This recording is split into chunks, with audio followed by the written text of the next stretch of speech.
fortunately enough for Claude Giroux, he had you as a winger. I mean, look what he's done over his career. And I mean, I would say he owes it all to you. I think so. G was, he came in the league, he came in with a bang, with all the stuff that was going on back then. And, he's just a top-notch player. He turned into just an unbelievable, we've seen it when he was young, his first year there with him and JVR, you could see the skill, you could see, how good he was. It was just a matter of him putting it together. And, I got to play with him for most of the year in the playoffs, and we built a little chemistry. And, it was definitely fun to play with a guy with, with that vision and, desire to win.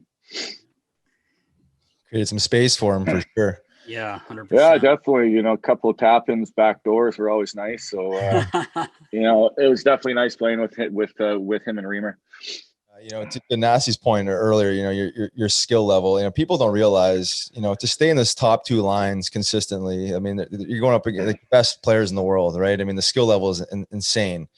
So, for you to have such, high skill level and, playing generally, I think besides maybe your first year with the Islanders, I'm not sure exactly what line you played on, but you're probably in one of the, at least the top three lines, but, I think a good chunk of at least the tail end of your career, you landed up being, third, fourth line guy, but the consistency but just that consistency on the ice and then within the locker room, it's not an easy job by any means, right? I mean, the fact that you have to perform at at a certain standard of performance, and then to when things aren't going well, still have a smile on your face and show up and be a good team guy. You know what I mean? Like, for you to do that for 15 years is is impressive for sure.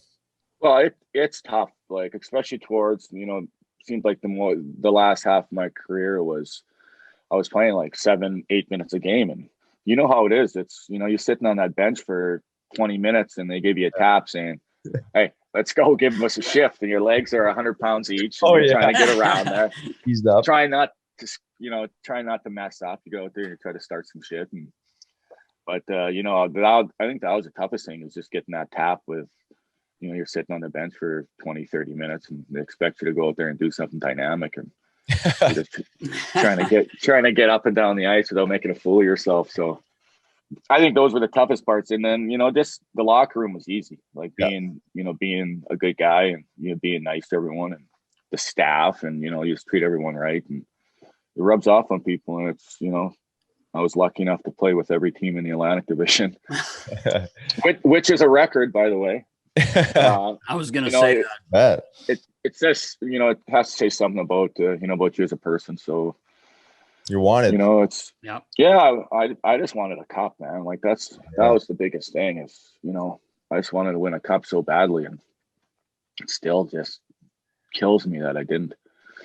We were so close in 2010. We were talking to Richie the other day, and definitely not taking anything away from Michael Layton and Brian Boucher, because they carried us. No. Yeah. They carried us. I mean, they were both phenomenal. Poor Bouche gets hurt. Lates comes into that series. What a series, man, with Boston. We talked about that a little bit before, but I mean, that was just one of the best times I've ever had.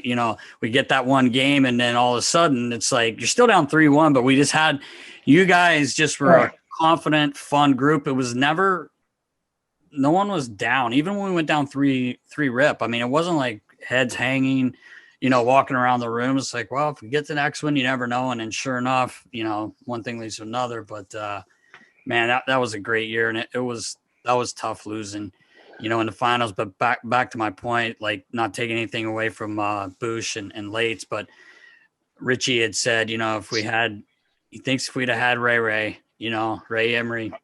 I think definitely if we had Uncle Ray, we would have won that. Yeah. Like you said, not taking anything away against Later and Bouche, but Bouche goes down with a knee injury, and Layton steps in, and it just seemed like in the finals, just the pressure, and like Chicago was good. They were a good team. They were good, but we were right there. I think for the most part we outplayed them, and they just got their bounces. A couple goals here and a couple goals there, and Yeah. You know, and that's it. And Human being. But what was it like practicing every day with him, playing with him? Like that had to be amazing. it was great to be a part of. Like, this guy works. Like, he comes to the rink. He's a great guy, like, loose, but he works and he wants to win. His Yeah. work ethic. He's a great guy to everyone. Everyone wants to get on him about this about Sid, but he's just a top notch guy. Great human being.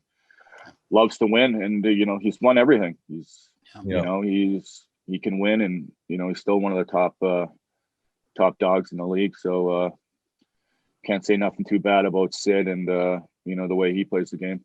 Yeah, if you watch him, like you guys obviously played the game, he does. When I would obviously I was on the bench for 25 years, but watching a game and watching you guys play, you start to pick up things where, like, Sid does these little things that no one can do, or a handful of guys could do, I should say. And I don't think a lot of fans even realize it, but obviously you played with him. You probably saw shit like that every day. It just became like, yeah, well, that's what he does, It's amazing, like, the way he can pick up a puck going, full steam ahead with, like, back skate, no problem. It's just, but he works at it. He works.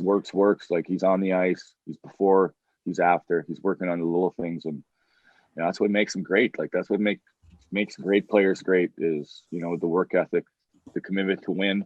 I wish I had that, because I wasn't ever a gym rat. I would start skating in August, 1st of August, to get in shape. That was no way. that was my, I was just wasn't. I hated it. I hated going into the gym. Yeah. Hey, Bill. So I don't know how the race brought up, but Harsey doesn't look fast. Like, when he was out there, he skate. I'm like, we started arguing about something. And I was like, "There's no way." He's like, "I'm faster than you." He's like, "Let's race then." I was like, "Let's do it then." So we ended up racing. He's fast. He looked slow, but he was fast. So we had a race, and I think, like, I was back, like, a lot. I pulled up with, like, a hammy or something. But yeah, but he hammered me. You lose because you had a tight hammy or dehydrated hammy, or I couldn't believe how fast he was. He thought you might. I think his words were, "I think Ash may have been a little hung titty that day," or something like that. I can't remember, but there's probably a good chance of that. Yeah, but yeah, it was fun. Let me tell you, those guys, that group we had, it was awesome. It was just a non-stop laughs in the dressing room, and we had the sauce practice where everyone just threw sauces all practice, and Johnny was so crazy. Only sauce, and then we went to backhand sauce. And how about practice when you guys would rip, well, especially Hartsey would rip hard wristers / slap shots at Jack McElharty's top. Who wants it? Trying to knock down Jack Mac. Oh God. I used to love walking out there right when you guys started, just to straighten the sticks up, and you guys are just doing your normal little laps, just kind of talking and getting going, and all you would hear was Bucky slamming his stick, going, "Who wants it? Who wants it?" He's trying to pass it to you guys, and you guys are just ignoring him. And then all of a sudden, you guys are firing half slappers at his feet. What a great man he was. That was when I found out that he passed. That was a tough day. That was. I just love that guy. He was just one of the boys, and he liked to suck him back as well. And I just love busting his balls every day and coming. He loved it too, He was just one of the boys, and Jack Mac. He was definitely a beauty. Someone that I'm gonna miss, man. Yeah. Just a good dude.